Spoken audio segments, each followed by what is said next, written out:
Почитувани гледачи, ги следите регионалните вести на телевизија Кисиме Нада. Во нив ќе гледате. Граѓаните не го издржуваат постојаното поскапување, цените на производите од денес одмрзнати.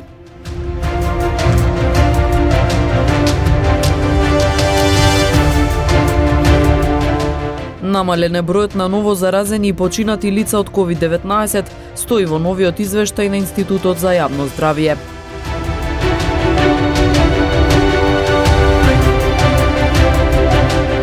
Разговори со спортски новинари и поранешни спортисти за говорот на омраза на спортските трибини.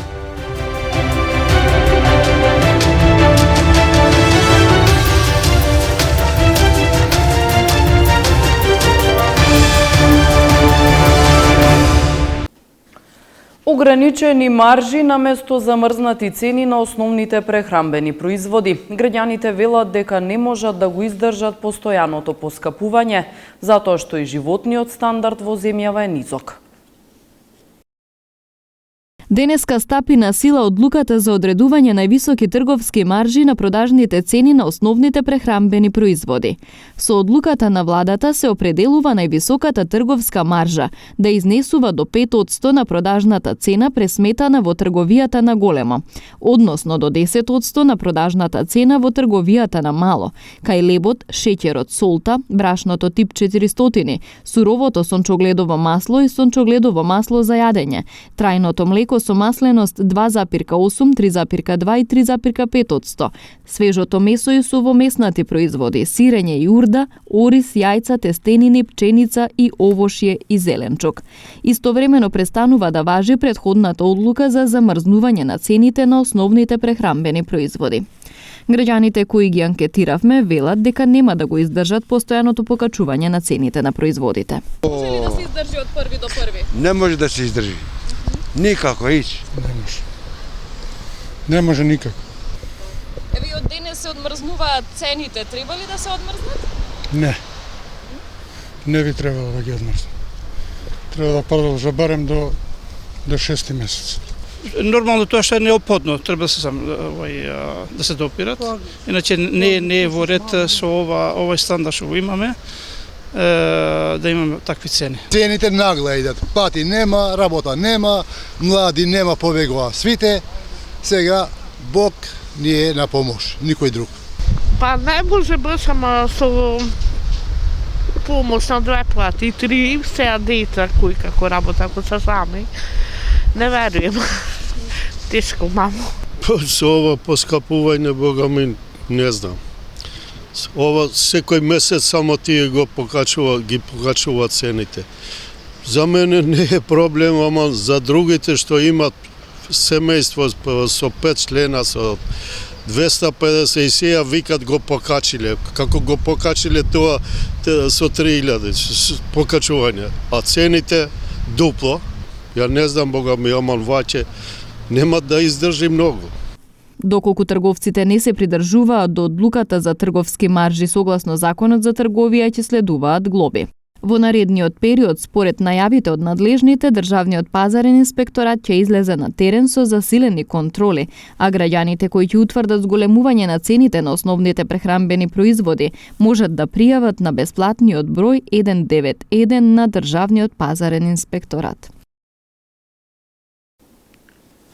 Министерот за економија Крешник Бектеши даде изјава за медиумите во врска со одлуката за замрзнување на маржите на основните прехранбени производи. Значи од денеска се применува мерката во делот на одлуката за утврдување на маржи во трговијата, почнувајќи од производството па до крајниот потребувач, каде што се наведени маржите за трговија на големо од 5% и трговија на мало од 10%. Со оваа одлука, согласно сите анализи, проекции на Министерството за економија, на владата на Северна Македонија, значи целта беше да нема ценовни шокови во делот на основните прехранбени производи. Согласно сите информации што ги добиваме денешни, такви ценовни шокови не има моментално во производите кои се утврдени со одлугата, главном се производи значи основни и на таков начин сме убедени дека ќе продолжи да се примени одлуката. Дополнително тоа сакам да ве информирам дека денеска имавме консултации од Сабајлето со Државниот пазарен инспекторат, кои веќе се на терен и вршат контроли, посебно во делот на трговијата на мало, каде што е утврдено дека имало големи маржи претhodно, што секогаш придонеселе и во зголемување на цените на основните прехранбени производи. Би сакал да ја користам уште еднаш ова прилика за да ги повикам сите трговци да ја почитуваат одлуката на владата. Никој нема да загуби од ова одлука, секако најповеќе ќе добијат потрошувачите, а во овој случај граѓаните на Северна Македонија. Дополнително на тоа сите стоковни резерви се проверени, задоволителни се сите количини на стоковните резерви во нашата држава и стоковните резерви во делот на прехранбените производи и во делот на нафтените деривати. Значи моментално нема потреба за да се стават во функција, имајќи во предвид дека и сите производители на овни основни производи ги имаат своите залиги за одреден период кој е над 35 дена, не вклучувајќи ги деновите со кои можеме да се покриваме преку државните стоковни резерви. 50 македонски државјани чекаат да бидат евакуирани од Украина, каде што ситуацијата станува се посериозна по војната инвазија на Русија. Министерот за надворешни работи Бујар Османи вели дека се очекува поголемиот дел да бидат извлечени денеска. Семејството со новороденче, кој има само неколку дена, е на пат да ја напушти Украина. Ги упативме нашите граѓани доколку најдат начин да стигнат до конзулатите на државите со кои што имаме направено договор, да ги превземаат како да се нивни граѓани тоа да го направат. Така да продолжу тоа значи од вкупниот број на мапирани 100 граѓани, 50 се веќе извлечени, од кои што, како што реков, 20 пред да започне инвазијата, 30 откако е започната инвазијата во многу тешки околности. Од овие 50 останати не се сите наши државјани, реков, дел се семејства на наши државјани, тоа се украински државјани, меѓутоа ние решивме да ги третираме како да се наши државјани. Очекуваме денеска поголем дел од нив да ги евакуираме, а продолжуваме со другите. Од тие 50, 20 се во Киев, 20 се во други градови низ Украина. Меѓутоа продолжуваме со активностите, околностите се менуваат континуирано на терен. Нашите очекувања се дека ќе се влошат околностите уште повеќе, меѓутоа мораме во такви околности да најдеме начини да ги евакуираме нашите граѓани и тоа е наш прв и најважен приоритет, секој од нив да го извлечеме, меѓутоа да го извлечеме безбедно. Намален е бројот на ново заразени и починати лица од COVID-19, стои во новиот извештај на Институтот за јавно здравје. Најголем дел од регистрираните позитивни случаи се од главниот град. Минатата недела беа регистрирани 39,5% помалку позитивни на SARS-CoV-2 во однос на третата недела од февруари, соопшти Институтот за јавно здравје. Според неделниот извештај на ИЈАЗа, од 21 до 27 февруари регистрирани се 3702 нови позитивни случаи во 34 града во државата. Процентот на позитивност се движи од 13,1% до 24,2%. Просечно 18,6%. Најголем дел од регистрираните случаи се од Скопје со 53,3%, а највисока неделна инциденца е регистрирана во Кавадарци и во Гевгелија, соопшти ИЈАЗа. Регистрирани се заболени лица во сите возрастни групи. Најзастапена е возрастната група на лица на возраст над 60 години со 25,7%. Најмал број е регистриран кај возрастната група од 0 до 9 години со 5,2%. Со новиот алгоритам за оздравување минатата недела со статус оздравени се стекнале 6094 лица кои биле хоспитализирани или на домашно лекување. Во овој период пријавени се 543 реинфекции, од кои една е втора реинфекција. Бројот на реинфекции во однос на претходната недела е намален за 37,2%. Пријавени се 68 смртни случаи во 19 града минатата недела, што е за 45,6% помалку во однос на претходната недела. Најголем дел од нив се од Скопје, а според возраста, најголем број или 92,6% од починатите се од возрастната група над 60 години, стои во извештајот на Институтот за јавно здравје. Говорот на омраза на спортските надпревари бил честа појава во Тетово и околината, но поранешните спортисти и спортски новинари со долгогодишно искуство говорат за намалување на говорот на омраза во последниот период, особено на национална основа. Црвениот картон се доделува на спортистите заради неспортско и недолично однесување на надпреварите, но понекогаш и оние кои ги бодрат тимовите на теренот практикуваат несоодветно однесување на трибините. Говорот на омраза бил честа појава во Тетово и регионот во минатото, па навивачките групи се користеле со навреди, пцовки, довикувања и слични други гестови кои според дефиниција припаѓаат на говорот на омраза. Не бил исклучок и по некој инцидент. Најголем дел од случаите биле на национална основа. Познавачите на тематиката, односно искусните спортисти и спортски новинари, говорат дека за среќа намалена е појавата на ширење на говор на омраза на спортските трибини во овој регион. Забележително е говор на омраза на спортските терени. Пред се тука се работи за национална основа говор на омраза, меѓутоа има и на религиска, и на родова, и на сексуална. Можам да кажам дека од првиот ден кога прв пат стапнав на стадион, тоа е забележително. Не само на фудбалските надпревари, туку го има и на кошарка, и на ракомет, и на одбојка. Го има и каде што има потреба, и каде што нема потреба, иако не може да кажуваме дека некаде има потреба за говор на омраза на спортските терени. Меѓутоа, во смисла на тоа дека каде што има провокации, па навивачките групи или публиката возваќа со некаков вид на говор на омраза, меѓутоа и каде што нема апсолутно никаква провокација или на трибините се присутни само гледачи од едната екипа. Работаат сите институции за да се искорени говорот на омраза, посебно на национална и верска основа од спортските терени, кој што воено нели кажавме дека е најзастапен, меѓутоа тоа дава многу мал ефект. Значи во минатото ние сме биле сведоци и на големи инциденти. Значи општи тепачки каде што биле вклучени и лјадници, навивачи или гледачи, поддржувачи на делот екипите. Мислам дека мора да земеме да копираме, односно не треба ништо да измислиме, само треба да копираме како тоа е регулирано во Европа, посебно во Англија, односно во Велика Британија, каде што знаеме дека со законот на Маргарет Тачер во 99,99% од случаите е искоренета хулиганизмот од спортските надпревари. Порано имаше повеќе говор на омраза.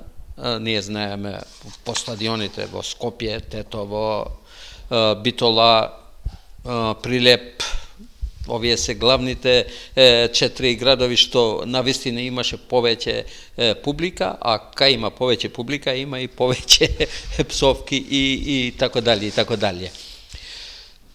Што се однесува до овие говор на омразата порано, јас мислам, моје мислење е тоа, дека тоа биле одредени луѓе кои имале некој позадина, кои им стоел некои центри што ги изучувал за таквите нешта. Бидејќи гледате и сами во овие групите навивачки, претежно се млади деца. Тие не знаат тоа да размислуваат на такви нешта. Значи тие се учени од некого, било во Тетово, било во Скопје, било во Прилеп, било во Битола. Истите проблеми. А кај нас тоа се рефлектира повеќе во национална база. А зошто тоа? Значи, навивачките групи претежно се другари. Главните, тие водителите. А тие што псујат, што вреѓат, што се, тие се млади деца. Значи, некој ги подучува на тоа. Поранешните спортисти пак потенцираат примери од други европски земји, но сите како решение за спречувањето на ширењето говор на омраза го потенцираат спроведувањето на законот и едукацијата. По светот се видел многу позитивни примери во навивањето во одбојката. например за мене остава најголем печаток на финалниот турнир во Европската лига во Полска, па верувајте, таму сите се забавуваат со тоа навивање. Значи целата публика, значи деца од 5-6 години до 80 години луѓе возраст, сите навиваат и се забавуваат. Дори има и диџеи, се спрема, и тоа е една прекрасна атмосфера. Меѓутоа, за жалова што го гледаме на фудбалските надпревари, нарочито кај нас, бидејќи ние очигледно, признале тоа или не, каскаме за другите земји во Европа најмалце 20-30 години, тоа го имаше порано и по Европа. Не е дека ние сме го измислили тоа или дека случајно кај нас се десило. Имате примери како беше навивањето во Енглеска. Таму не можеше да ги спречи огради и по 3 метра, скокаја навивачи, вреѓаја, се псуја, тепачки и се друго.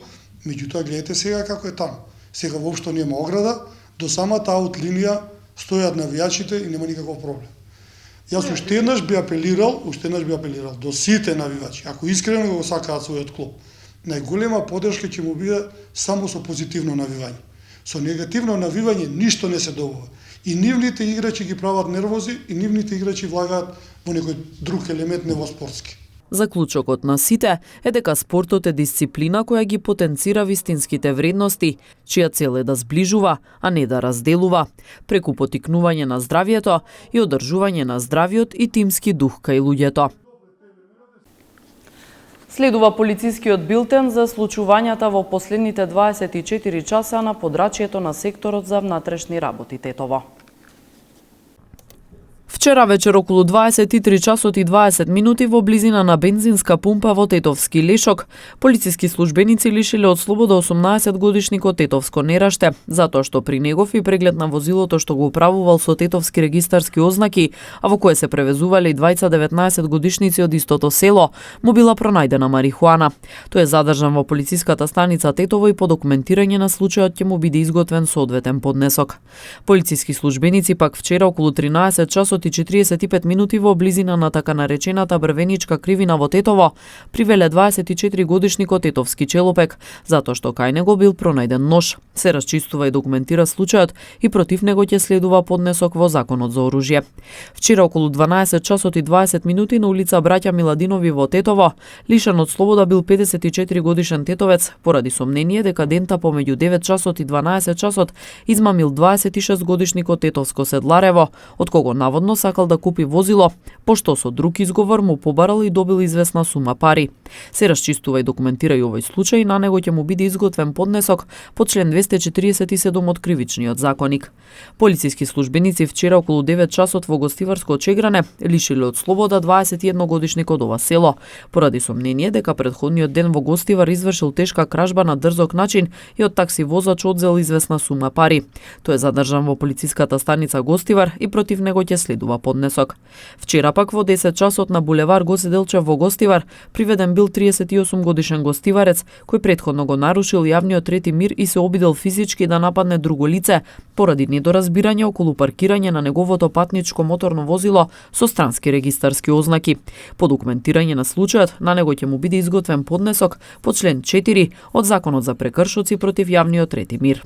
47 годишник од горнореканското село Сенце вчера во 17 часот и 38 минути во СВР Тетово полициско оделение Маврово пријавил дека непознат сторител извршил сквернавање на гробот на неговиот татко на селските гробишта. Увид на местото на настанот денеска извршила екипа од оделението за внатрешни работи Гостивар и се преземаат мерки за расчистување и документирање на овој случај. Полицијата продолжува со засилени акциски контроли во сообраќајот, изречени санкции за повеќе прекршоци. Полициски службеници на СВР Тетово вчера од 6 до 9 часот спровеле акциска контрола на возила кои вршат јавен превоз на патници, пред се автобуси и такси комбиња. При контролата откриени и санкционирани биле вкупно 2 прекршоци во Тетово. Едно возило имало неисправни сопирачки, а второто неисправни светлосно-сигнални уреди, пошто двете биле исклучени од сообраќај, а на прекршителите изготвени им се соодветни поднесоци. Во контролата исто така со законски предвидените поднесоци, санкционирани се и 4 други видови сообраќајни прекршоци.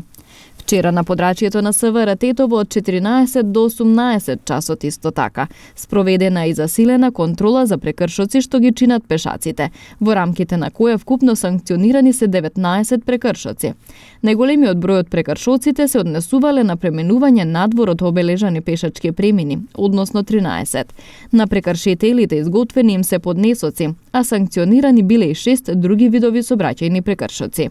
Вчера во Тетово биле санкционирани и подигнати од ПАЕК службата и 13 непрописно, односно погрешно паркирани возила. 6 лица кои ги управувале возилата без положен возачки испит и валидна дозвола за тоа и 2 возачи почетници кои не се придржувале на законските ограничувања предвидени за оваа категорија на возачи.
Почитувани гледачи, тука е крајот на вестите. Ви благодариме на вниманието. Пријатно!